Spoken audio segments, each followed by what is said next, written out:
Vamos lá então, pessoal. Como que a gente mede hipertrofia muscular, tá? Alguns parâmetros utilizados para medir hipertrofia muscular. Espessura muscular, área de secção transversal anatômica, área de secção transversal fisiológica, área de secção longitudinal e volume muscular, tá? Na aula gravada, eu abordei bastante isso, tá? Eu botei uma imagem bonitinha, tá? Para quem não assistiu a aula gravada ou não está lembrando, vou tentar explicar aqui de maneira bem resumida. Imaginem que isso aqui é um músculo, tá? Isso é um músculo, fechou? Imagina que isso aqui é o, sei lá, o bíceps, por exemplo. Tá? Quem dera que meu bíceps tivesse essa área toda aqui, mas não tem, mas tudo bem. Imagina que isso aqui é o bíceps. Vou fazer um bíceps agora aqui, pronto. Isso aqui virou um bíceps agora, beleza, pessoal? Pronto, isso aqui virou um bíceps. Fechado? Muito bem. Peguei meu bíceps agora, vou olhar ele assim, tá ok? O que seria a espessura do bíceps? A altura.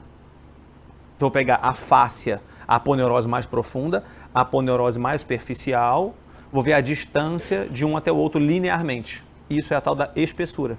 Por isso que a espessura ela é dada em milímetros, centímetros, decímetros. Então é espessura.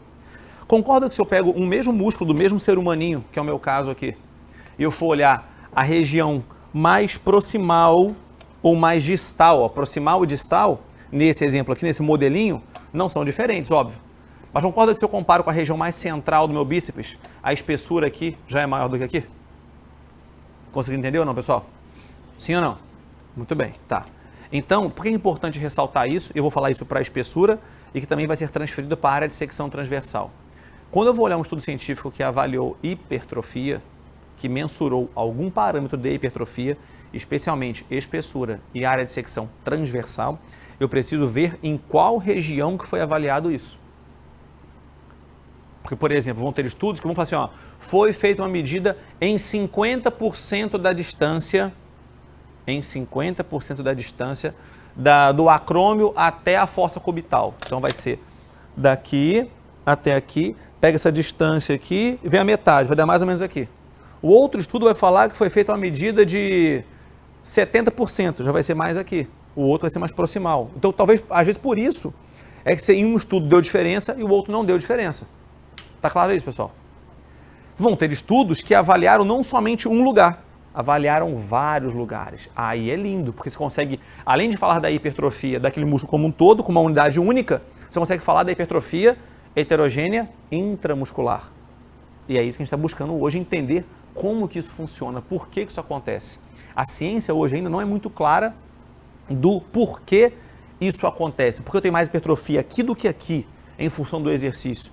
Temos que cruzar várias informações para conseguir chegar a um modelo de prescrição. Porque o grande propósito da gente entender biomecanicamente o que está acontecendo ali é, então o dia que eu quiser hipertrofiar mais a região distal do meu braço aqui, eu vou fazer exercícios que tenham essa característica. Quando eu quiser estimular mais a região proximal, vou fazer exercícios que tenham essa e essa característica. Essa receitinha aqui, ou essa configuração ótima para cada região, para cada músculo, ainda não temos, porque as variáveis são inúmeras para você cruzar uma com a outra. Então o que a gente tenta fazer é pegar o que a gente tem e tentar explicar por A mais B aqui, dentro do que a gente tem ainda, dentro das nossas limitações, como eu conseguiria conduzir para uma hipertrofia heterogênea. Tá claro isso, pessoal? Voltando ao nosso raciocínio. Espessura, tá ok? Peguei meu músculo assim, ó, e vocês vão olhar ele assim agora.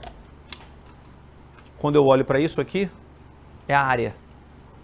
Área de secção transversal anatômica. Eu pego o músculo do jeito que ele está e vou cortar ele transversalmente. Pum. Beleza? Sem me preocupar com a direção das fibras. Eu pego o segmento braço, que está na vertical aqui, faço uma medida com a ressonância magnética na horizontal. Pum. Aí você vai ver essa área aqui. Tá claro ou não, gente? Tá? Logicamente, se eu pegar essa área mais central do bíceps, a área está muito maior do que essa área que é mais proximal. Óbvio. Área de secção transversal fisiológica. Aí eu vou ter que agora me valer de todas as minhas habilidades desenhísticas. Olha para cá. Imaginem que isso aqui é um músculo, tá? Sem me zoar. E aqui é um fêmur, tá ok? Então, suponhamos que aqui o osso está nessa direção aqui, ok? Se eu quiser fazer um corte, área de secção transversal anatômica, eu vou fazer um corte transversal ao segmento. Então, isso aqui, ó, seria uma área de secção transversal anatômica. O que seria a fisiológica? Eu vou olhar a direção das fibras e vou fazer um corte transversalmente à direção das fibras. Deu para entender isso? O que é muito, muito, muito mais difícil de fazer. Porque eu vou ter que falar certinho em qual região do músculo eu medir. Porque, por exemplo, se pegarmos músculos como o semembranoso, lá em cima, as fibras, lá próximo do quadril, as fibras são mais horizontalizadas.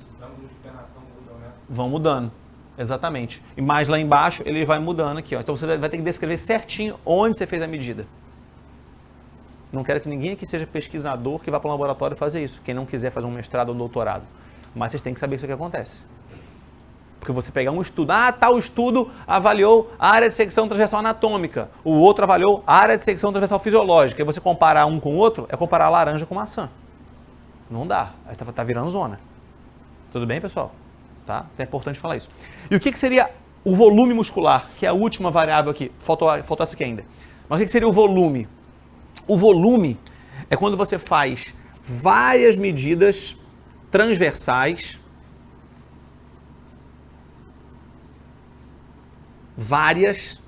e você faz uma reconstrução computadorizada desse volume. Deu para entender isso? Tá? Então você vai olhar, quando você falar de volume, você vai olhar tudo que está contido naquele músculo. Tá? Eu vou mostrar mais para frente para vocês aqui um estudo do Keitaro Kubo, que ele analisou a hipertrofia durante o agachamento. Tá? A hipertrofia durante o agachamento.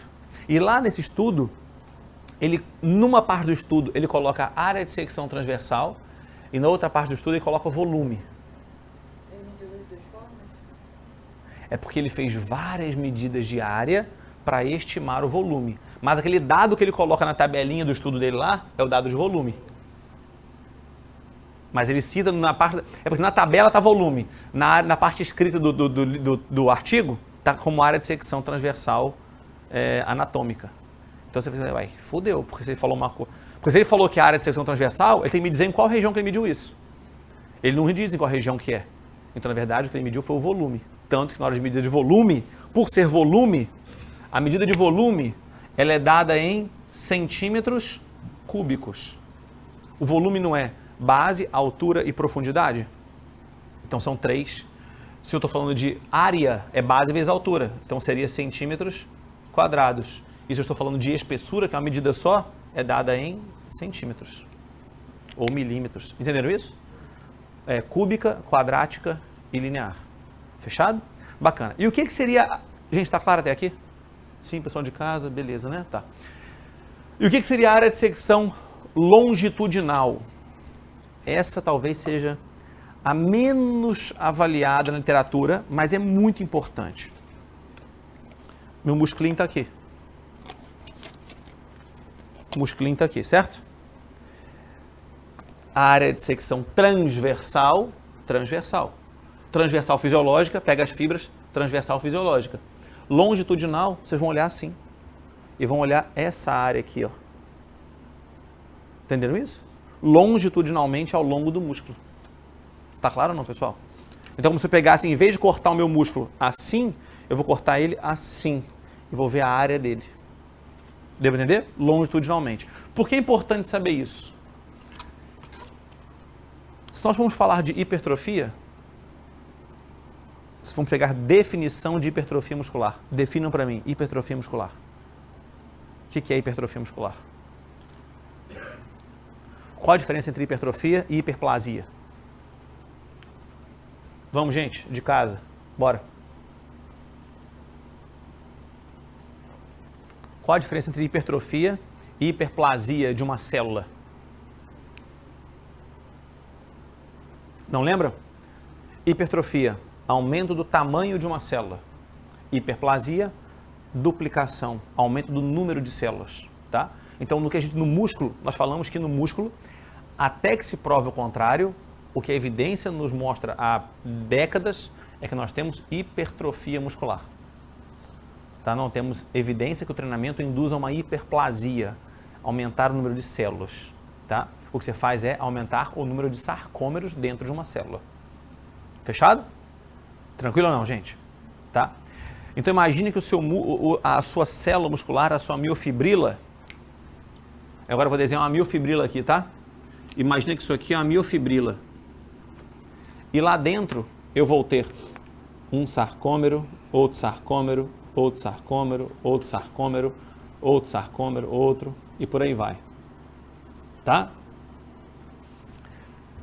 Quando eu aumento o número de sarcômeros, atenção que isso é muito importante, gente. Isso é importante pra caceta. Quando eu aumento o número de sarcômeros em paralelo, eu vou botar mais um sarcômero aqui, mais um sarcômero aqui, mais um sarcômero aqui e mais um aqui, eu aumentei a área transversalmente desse músculo. Quando eu aumento sarcômeros em paralelo. Tá claro ou não, gente? Então, o que te permite aumentar a área de secção transversal anatômica ou a espessura e ficar com o seu braço bonitão, maior grandão assim, bonitão, é porque você aumentou a área de secção transversal anatômica por meio de aumento de sarcômeros em paralelo. Hipertrofia. Se eu aumentei o número de sarcômeros, aumentei o tamanho da célula, hipertrofia muscular, correto? Sim ou não? Beleza. Só que, e se eu venho aqui e faço isso? Aumentei, isso aqui é originalmente. Aí eu vim aqui e coloquei mais um sarcômero para cá, mais um para cá, mais um para cá. Eu fui inserindo sarcômeros aqui no meio do caminho aqui, ó. Ou seja, longitudinalmente, eu fui inserindo sarcômeros na minha fibra muscular, na minha miofibrila. Eu vou ter uma hipertrofia longitudinal e que não necessariamente vai deixar o seu músculo maiorzão. O seu músculo vai ficar, a miofibrila vai ficar mais comprida. Então, quando a gente mexe no ângulo de penação, né? Hã? Isso pode mexer no ângulo de penação. Vai mexer no ângulo de penação, pode mexer, mas isso... Perfeito, Fernando, é isso aí. Isso é exatamente o aumento do comprimento do fascículo.